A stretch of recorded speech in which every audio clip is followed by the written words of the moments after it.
Hai, minasan, ohayo gozaimasu, konnichiwa, konbanwa. Kembali lagi di channel saya, di channel Bli Dewa yang khusus mengupas tentang bahasa Jepang. Tapi kali ini cukup berbeda ya, karena kali ini saya ingin mewawancarai teman saya yang telah sukses di Jepang. Cie, sukses ya. Mungkin dia ini sudah lumayan lama di Jepang, jadi kita akan coba tanya-tanya ke dia tentang motivasinya ke Jepang dan sebagainya. Jadi kita langsung saja minta kepada beliau ya untuk berkenalan. Silahkan Sucipta Sang ya, namanya Sucipta Sang. Kita panggil Suci Sang aja. Suci Sang, silahkan perkenalan. Kalau bisa dalam bahasa Jepang ya. Hai, onegaishimasu. Jangan terlalu cepat ya, jangan terlalu cepat. Kasihan nanti nggak ada yang ngerti. Jadi agak sedikit pelan. Oke, jangan terlalu pelan juga ya. Sedang, sedang. Hai, hai dozo. Jiko shoukai o onegaishimasu. 皆さん、おはようございます。こんにちは、こんばんは。私の名前はスチプタアリアンタです。スチと呼んでください。で、インドネシアのバリ島から来ました。どうぞよろしくお願いします。hai dozo yoroshiku onegaishimasu. Jadi Suci Sang ini dari Bali ya. Jadi dia salah satu putra Bali ya, いや、putra terbaik dari Bali nih. Jadi beliau ini juga kalau nggak salah udah lulus N2 juga ya di Jepang ya. いや、 Wis, ada ini nggak Mbak? lama. Saya panggil Bang aja ya. Beli aja ya. Beli ini ada ini nggak? Beli aja, beli. Beli, ada keinginan nggak untuk kedepannya mungkin buat ngambil yang namanya N1 kayak gitu? Ada nggak program kayak gitu? Nggak ada. Untuk pengambilan S1 sih rencana sih tahun ini ya mudah-mudahan sih lulus. Oke. Ya, rencana tahun ini sih biar bisa lulus N1-nya. Wow, hebat ya. Sugoi desu ne. Jadi ini ya. Jadi kan punya rencana nih buat ngambil yang namanya N1. Terus apa sih yang Suci Sang lakuin buat bisa mencapai nanti biar bisa lulus N1 ini? Mungkin ada apa namanya cara belajar yang khusus atau apa yang mungkin bisa di-share sama teman-teman yang lain? Ya, kalau kurs untuk pengambilan N1 sih ya pertama ya baca baca buku-buku bahasa Jepang lah kayak novel Jepang gitu. Hmm, Biar ya gimana ya? Biar kanji itu wawasannya lebih tinggi lah. hmm, hmm, hmm. Terus ya untuk soal-soal untuk N1 juga dicoba-coba lah. Ya istilahnya ya dalam satu hari itu dapatlah belajar sekitar 1-2 jam Oh, untuk N1-nya ya. Jadi intinya banyak baca buku iya, ya. Jadi salah satunya bisa novel, nanti bisa nanti membeli buku yang ada soal-soal N1 iya. juga seperti itu ya. Dan minimal dalam satu hari 1 sampai 2 jam itu akan direalisasikan waktu buat belajar N1 berarti ya. Wow, keren. Oke, saya doakan biar bisa lulus N1 ya, biar tambah hebat lagi nih perkembangannya di Jepang ya. Arigatou gozaimasu. Oke, ini pertanyaan yang kedua nih, Belisang, Suci Sang. Jadi berangkat ke Jepang itu umur berapa sih? Umur berapa sih berangkat ke Jepang saat itu? Dulu waktu berangkat ke Jepang itu sekitar umur 19 menginjak 20 tahun lah. Ya, Wow. lumayan lama lah. Jadi umur 19 mau nyari ke 20 berarti. Iya. Wow, masih muda sekali ya. Pada saat itu sempat kerja nggak di Balinya sebelum berangkat ke Jepangnya atau memang Di benar-benar Bali sempat kerja sebentar doang sih. oh, Nah, yang dihubung itu ya? Bukan ya? Bukan ya? Ya, biar nggak terlalu serius ya. ya, rahasia itu. Rahasia publik, jangan dipublikasikan tapi ya. Oke, berarti sempat kerja juga ya di Bali ya. Kerja apa itu? Iya. Maaf, saya lupa tadi kerja apa? Kerjanya itu di perusahaan FedEx. FedEx ya. Ya, ya lumayan lah dapat buat untuk uang makan doang. Oh, iya iya. Jadi apa namanya itu pertanyaan yang kedua nih ya. Jadi apa sih yang memotivasi Suci Sang ini kok bisa pingin ke Jepang? Kok bisa itu awalnya pakai visa apa sih dulu? Awalnya dulu pakai visa apa dulu nih? Tolong di Dulu aku Hmm. belajar. Oh, pelajar ya. Nah, itu sekarang yang pertanyaan Iya. saya. Apa sih yang memotivasi seorang Suci Sang ini kok bisa pingin berangkat ke Jepang, terus pingin belajar di situ, dan mungkin sampai sekarang masih di Jepang. Ini kayaknya udah lama banget di Jepang ya. Pertama yang ingin saya tanyakan itu apa sih yang memotivasi Suci Sang untuk belajar atau bersekolah di Jepang? Yang memotivasi sih ya ada 3 poin sih. Pertama ya dari dulu sih waktu dari kecil sih emang suka sama yang namanya anime. Oh iya, hai. Tahu kan anime kan ya. Mm-mm.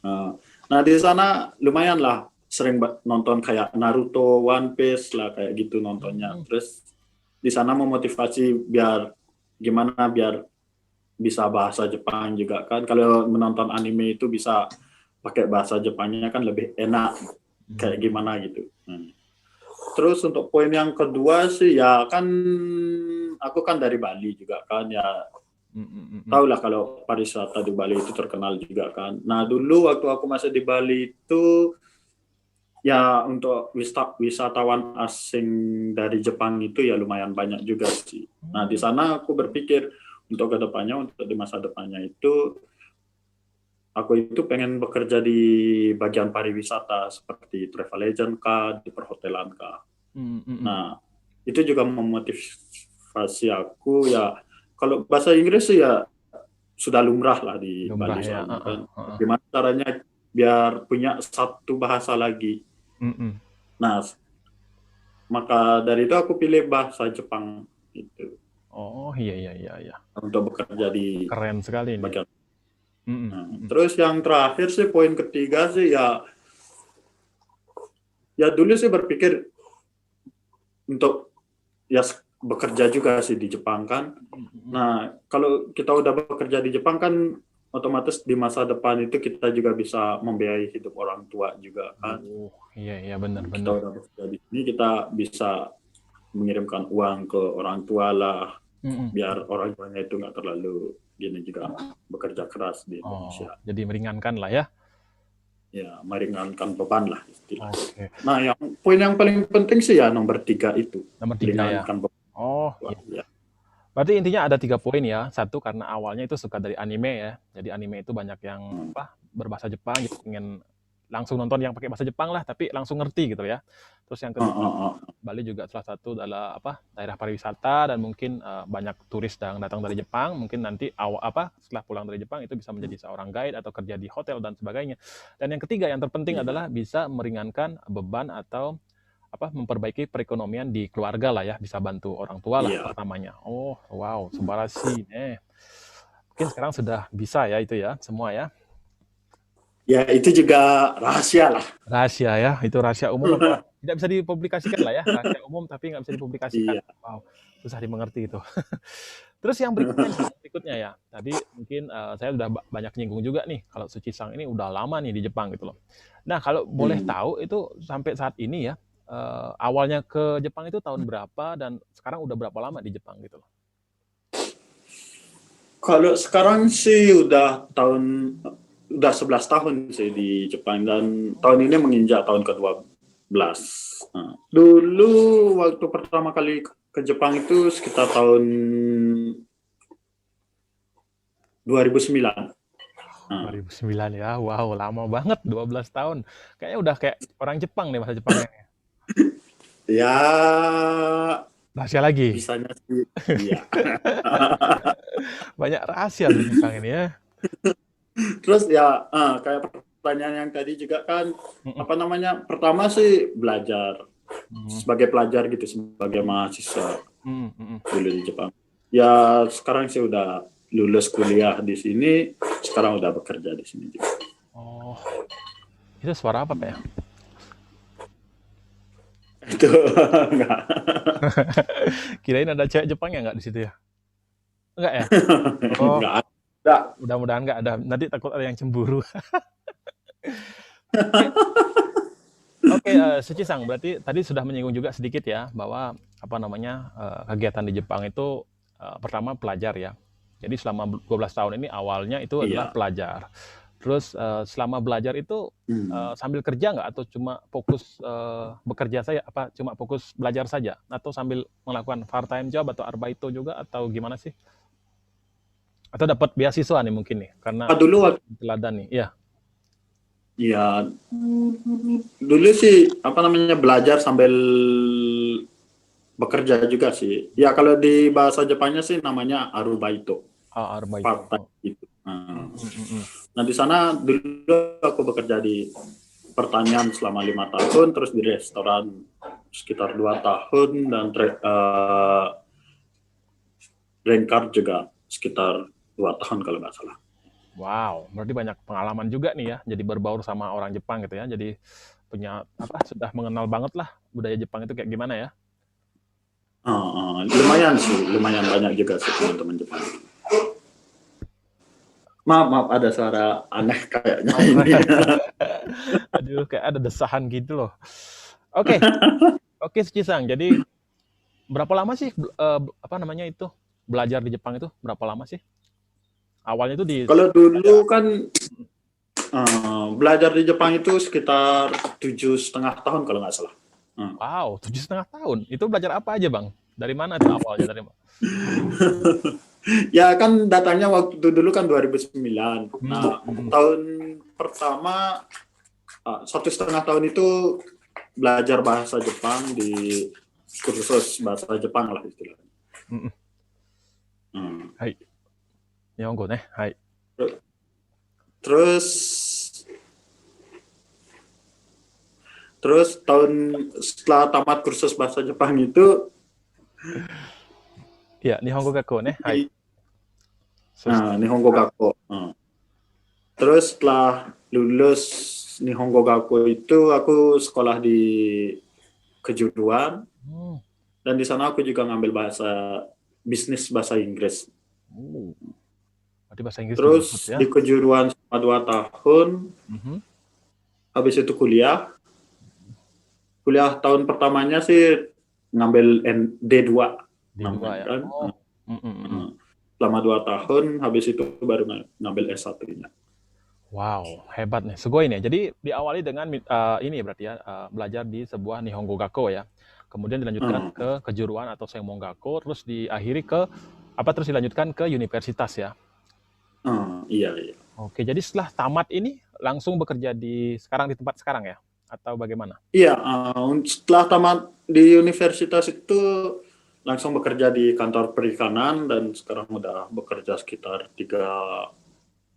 udah hampir 4 tahunan lah bekerja di kantor perikanan.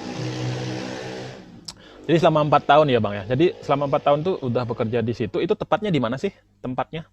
Di daerah mana? Tempatnya di Chiba. Oh, Chiba. Mungkin kalian kurang begitu tahu tentang Chiba ya. Chiba itu berada di antara Tokyo sama Ibaraki. Oh, iya. Itu bukan perkampungan ya? Bukan ya? Itu kota berarti ya? Bukan. Oh, malu. Ya, ada kampung-kampungnya itu. Agak bau kampung sedikit gitu ya? Oh. Mukanya muka kampungan soalnya. Bukan saya yang ngomong loh Suci-san ya. Nah, terus ini pertanyaan yang berikutnya nih. Sampai saat ini kan udah 12 tahun nih ya di Jepang ya. Itu pasti ada suka dukanya nih. Itu bisa nggak cerita sedikit suka dukanya itu selama 12 tahun ini apa aja sih yang paling berkesan gitu, yang nggak bisa dilupain gitu? Kalau suka dukanya sih selama di Jepang maksudnya ya? Iya, selama di Jepang, selama 12 tahun ini. Ya, pertama sih waktu pertama kali datang ke Jepang itu. Aku itu berenang. Ya sama beli dewanya juga sih waktu itu kan. Sama saya juga ya, banyak kenangan lah ya. Nah, di sana banyak kenangan yang nggak bisa terlupakan gitu. Iya. Yang penting kan kenangan bagus ya, jangan jelek ya. Oke ya, silakan. Terus di sana kan ya kita kan pertama kali juga ke Jepang, terus nggak begitu tahu juga tentang situasi di sini lah, bagaimana orang Jepang lah. Nah, kita itu gimana ya? Dari nol loh, dari sana kita belajar tentang bagaimana situasi orang Jepang di sini, bagaimana cara kehidupannya di sini juga. Di sana ya lumayan lah 1,5 tahun itu kita dan bahasa juga hidup bersama. Ya, itu yang paling stres ya di situ ya.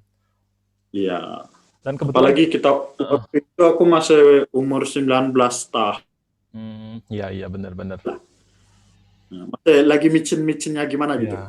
Micin apa bucin? Bukan bucin ya? Micin. Kalau bucin bahaya nih, budak cinta nantinya.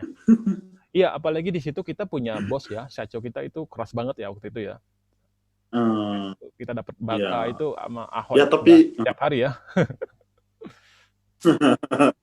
Tapi ya ya tapi Okagede ya, Shacho no karena ada Okagede. saconya itu kita juga. Iya, benar-benar. Nah, sekarang nih pertanyaan menarik Terus nih. satu lagi sih ya, Ah, ya, silakan. Ya, silakan. Lagi apa? satu lagi sih ya, ya karena aku juga tinggal di Jepang jauh dari keluarga, terus ya lumayan lah homesick itu Mm-mm. lumayan keras juga sih. Oh, iya iya benar-benar. Waktu itu punya pacar nggak, Suci-sang? Mungkin kalau punya pacar mungkin lebih homesick lagi ya? Bukan ya? Waktu itu punya pacar. Oh, pantesan Hmm. homesick. Kalau saya nggak punya pacar Aku soalnya waktu itu. aku waktu itu LDRan juga Oh, lumayan suka juga. iya iya benar-benar. Itu memang apa namanya salah satu apa namanya resiko ya kalau kita mau keluar negeri itu memang benar-benar harus siap mental juga Hmm. berarti ya. Jadi ada Iya. homesicknya di situ, ada ya rasa ingin pulang juga pastinya ya. Hmm. Oh iya iya, tapi luar biasa udah sampai 12 tahun bisa bertahan dari hal-hal yang benar-benar apa susah dilewati udah bisa terlewati itu luar biasa sekali ya. Sugoi sekali ya. Nah, sekarang nih Arigatou. selama 12 tahun nih. Jadi udah bergaul sama orang Jepang, dari anak kecil sampai apa kakek-kakek, nenek-nenek udah pasti udah sempat gaul juga ya berarti. Nah, di situ menurut Hmm. Suci-sang ini karakter orang Jepang itu kayak gimana sih? Karakter orang Jepang itu? Kalau karakter orang Jepangnya itu ya kalau dilihat dari segi pekerjaan, Mm-mm. ya kalau orang Jepang itu dalam hal bekerja itu lumayan disiplin. Oh, Bukan lumayan sih, bukan lumayan disiplin ya. banget. Udah banget ya, Nah, bukan lumayan ya. disiplin banget. Kalau Wow. orang Jepang dalam Mm, mm, mm. pekerjaan itu. Ya istilahnya gimana ya? 15 menit sebelum jam kerja dimulai itu mereka sudah ada di tempat kerja. Minimal itu 15 menit. Oh, sudah stay lah Ada di juga situ. yang 40 Oh. menit, iya. Hmm. Oh. Itu ya kalau dari dilihat dari waktu sih ya lumayan sangat-sangat disiplin orang Jepang. Jadi sangat menghargai waktu lah ya orang Jepang itu ya. Iya. Wow, luar biasa. Kalau Suci-sang udah terbiasa dengan itu. Karena di Indonesia mungkin jam karet ya. Kalau di sana harus tepat waktu dan bahkan lebih awal lagi kan. Itu udah terbiasa. Udah ya, karena 12 tahun juga di situ ya. Ya. Lumayan lah udah 12 tahun juga kan. Ya, udah Udah orang terbiasa juga. udah orang Jepang lah ya. Hmm. Nah, terus pertanyaan berikutnya nih, agak sedikit pribadi. Boleh nggak saya nanya sedikit pribadi nih? Maksudnya bukan pribadi banget sih, tapi agak pribadi gitu. Ya, gimana? Yoroshi Ya mau kudasai. gimana lagi boleh lah. Oke, hai. Misalkan nih ya, selama 12 tahun ini, ya, yang namanya juga laki-laki ya, wajar lah. Aduh.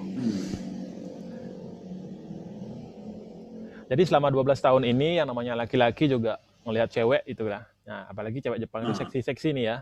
Nah, di situ pernah nggak Suci ini suka atau bahkan sampai jatuh cinta dengan cewek Jepang gitu? Pernah nggak ngerasain hal seperti itu? ya pasti pernah lah. Wow, berarti Yang pernah, namanya cowok pasti oh, pernah. Nah, pernah jatuh cinta gitu. Itu sampai pernah ya. punya pacar nggak? Atau cuma sekedar suka aja atau gimana? Atau pernah juga? Selama ini sih udah 2 kali udah punya pacar orang Jepang. Wow, sugoi nih. Tapi sekarang pacarnya orang Indonesia atau masih orang Jepang? Tapi sih orang Indonesia pacarnya. Nah, di sini ada pertanyaan menarik nih buat Suci-sang ya. Jadi udah pernah pacaran sama orang Jepang, sama mungkin sama orang Indonesia mungkin udah dari awal udah pernah juga ya. Nah, di sini kan bisa dibandingkan nih. Menurut Suci-sang, yang mana sih lebih romantis, cewek Jepang apa cewek Bali atau cewek Indonesia? Kalau yang lebih romantis, ya kalau dilihat dari orangnya sih ya sama juga sih. Ya menurut orangnya juga sih yang romantis atau enggak sih. Tapi kalau dipikir-pikir sih, ya dipikir dari segi romantisnya sih ya lumayan sih orang Jepang juga Wih, romantis. woi, orang Jepang katanya lebih romantis, woi, jangan cemburu, woi. Kasihan Tapi pacarnya. kalau dilihat masa depannya dilihat untuk masa depannya sih mending ya orang Indonesia. Soalnya kan kita juga udah tahu juga kan sama kebudayaan kita juga sama soalnya. Ya benar-benar. Jadi kalau kita melihat romantisnya mungkin ya, mungkin cewek Jepang lebih Iya. romantis, tapi kalau kita melihat dari segi masa depan, yang mungkin kita lebih cenderung memilih yang namanya orang Indonesia atau orang Bali lah ya, yang orang seagama mungkin Iya. satu tempat lah Hmm, maksudnya gitu ya. Nah, karena juga iya. nanti yang romantis itu paling ya sebulan, 2 bulan atau setahun lah ya paling lama ya. Setelah itu mungkin udah nggak Hmm, romantis lagi ya. Jadi kalau yang paling penting yang dipikirkan adalah masa depan ya. Oh, wow, bener-bener, iya. bener. Ya, itu ya. Nah, ini juga ada pertanyaan menarik nih. Mungkin juga bisa buat pembelajaran buat teman-teman kita atau tomodachi kita yang pengen ke Jepang nih. Uh, Hmm. Suci-san ini punya tips nggak? Gimana sih cara ngedeketin cewek Jepang gitu loh? Tips Tips untuk ngedeketin cewek Jepang. atau punya trik tersendiri nih buat ngedeketin cewek Jepang gitu? Ada nggak? Kalau tips untuk ngedeketin cewek Jepang itu ya pertama sih kita itu taruh lihat. Hmm. Tadi ada sedikit. Oke, oke. Kalau tips Itu kayaknya pacarnya, no? Oh ya, oke, hai, nggak apa-apa. Hai. Oke, oke, Suci-san, ayo. tips, Apa tipsnya? oke. Tips untuk ngedeketin cewek Jepang ya kalau dibilang sih kita harus omoshiroi lah. Oh, Menarik, lucu, biar sering ketawa lah sama dia. Kalau menarik itu ya itu dah yang paling penting, omoshiroi itu. Oh, jadi bisa membuat dia itu nyaman lah nanti sama kita gitu lah ya intinya ya. Jadi dia merasa Iya. senang lah karena kita omoshiroi kan pastinya seru lah ya. Selalu diajak ngobrol itu pasti seru lah kayak gitu. Oke, saya tahu nih kalau Suci ini karena orangnya seru soalnya ya, orangnya omoshiroi jadi gampang lah dia nyari cewek Jepang. Tapi nggak mau nyari lagi Kayak katanya lagi, nggak mau nyari lagi, tenang. cukup orang Cukup Indonesia ya. aja sekarang. Oh, iya, iya. Nah, terus selama 12 tahun ini dan mungkin sudah bahasa Jepangnya juga sudah mendekati orang Jepang ya. Nah, mungkin punya apa pesan atau tips atau trik buat belajar bahasa Jepang nih buat teman-teman kita atau tomodachi kita yang baru belajar nih. Ada nggak Suci-san yang punya tips mungkin Ya atau kalau tips untuk belajar bahasa Jepang sih ya yang namanya bahasa pasti ya komunikasi itu paling penting lah. Oh iya, benar benar. Makanya ya kalau bisa itu setiap hari kita gunakan bahasa Jepang dengan teman lah, kita ngobrol itu pakai bahasa Jepang juga dengan teman. Hmm, Itu ya paling penting benar benar. dalam untuk menambah kosakata lah, menambah eh, apa namanya kalimat verb Ya, apa sih namanya kak? jadi mempraktekkan itulah ya yang kita pelajari, Ah, pelajaran yang kita pelajari kita ah, terapkan untuk komunikasi lah ya. Jepang. Ya, Ah. Hmm. Terus satu lagi ya, yang namanya bahasa Jepang kan pasti semua orang itu pasti kanji. Oh ya Nah, benar. kalau di kanji itu ada trik belajarnya juga. Gimana Nah, triknya tuh Suci-san? Coba di-share sama teman-teman kita nih. waktu dulu itu aku sih belajar kanji itu Baca. apa namanya ya? Latihan menulis. Semakin banyak kita latihan menulis, semakin Hmm. mudah kita menghafal kanji. Oh, iya iya iya. Nah, itu Jadi trik pertama. Dan trik keduanya, mhm mhm. kanji itu gambar. Oh, iya iya benar benar Nah, gambar ya. Mhm. hmm, Coba bayangkan itu ada kanji hito. Oh, iya iya benar. Hmm. Ya. Kanji hito itu kalau dibayangkan itu gambar orang Hmm. punya dua kaki dan badan Oh, oh, itu. oh. Tapi nggak punya tangan ya. Itu nah, tapi nggak punya tangan. Tapi bisa loh dicari di Iya benar benar. pernah aku juga punya juga kan Jadi banyak triknya itu. Kalau aplikasi kanji juga itu ya zaman gambar. sekarang ya. Iya, aplikasi juga kan. Hmm. Sekarang kan udah pakai smartphone juga kan. Oh, benar benar. Terus ada lagi nggak yang lain, Hmm. Suci-san? Yang lain sih ya paling kebanyakan orang itu di kanji kayaknya yang susah Oh. gitu. Pasti belajar bahasa Jepang pasti kanjinya susah. Ya itu aja sih dua triknya itu. Latihan menulis banyak latihan menulis, terus kanji itu gambar. Pasti semakin banyak kita tahu kanji itu semakin menantang kita untuk gimana ya? Untuk lebih tahu lagi lah Untuk ya. belajar lebih dalam. Benar benar. Wow, jadi satu banyak nulis ya. triknya, banyak nulis, banyak latihan lah ya. Iya. Jadi satu kanji itu mungkin bisa Hmm. tulis di satu lembar atau satu halaman, 2 halaman mungkin ya. Setelah itu baru kita ingat, Hmm. atau juga mungkin ada orang yang gampang ingatnya dengan gambar. Jadi bisa juga belajar dari gambar ya. Karena juga Iya. kanji itu mungkin terbentuk dari benda itu sendiri gitu. Misalkan orang ya mungkin diambil dari orang, karakter orangnya itu, seperti orang berdiri, seperti yang tadi yang dijelaskan sama Suci-san itu ya. Jadi orang berdiri itu ada kakinya 2, terus ini badannya, walaupun itu tangannya nggak ada, itu sebenarnya diambil dari orang lah ya, gambar orang, terus Iya. dituangkan menjadi sebuah kanji seperti itu ya. Wow, Iya. kasih nih. でも、漢字は本当に難しいよね。頑張らないとね。皆さんね。そうじゃないんだ。そうじゃないんだ。OK。いや、面白い。漢字は面白い。面白いよね。難しいけど面白いね。みんなそう言うんだけどね。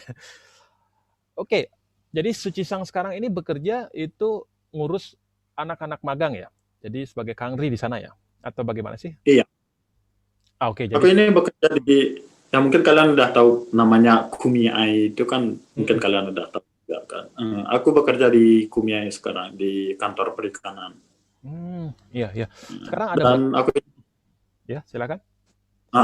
dan aku juga sekarang mengurus untuk anak-anak magang yang bekerja di laut.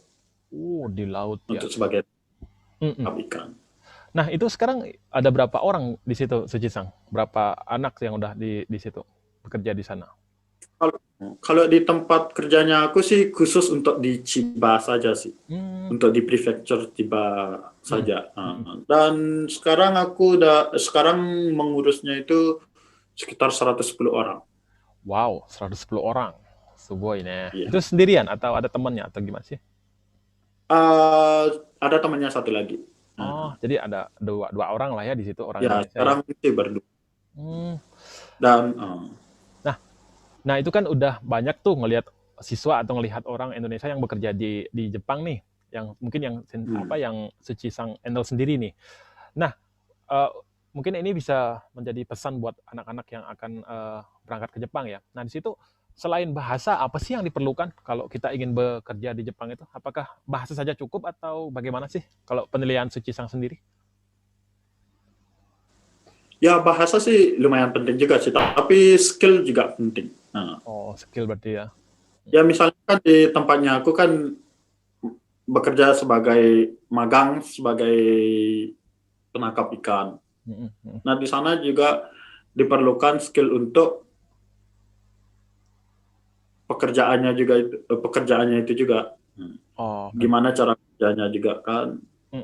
Terus gimana ya, kalau di tempatnya aku itu penangkap ikan pakai jaring kan. Nah, gimana caranya buat jaring juga, gimana caranya buat sipul juga, itu lumayan. Terus nama-nama ikan juga kita harus tahu juga di sana.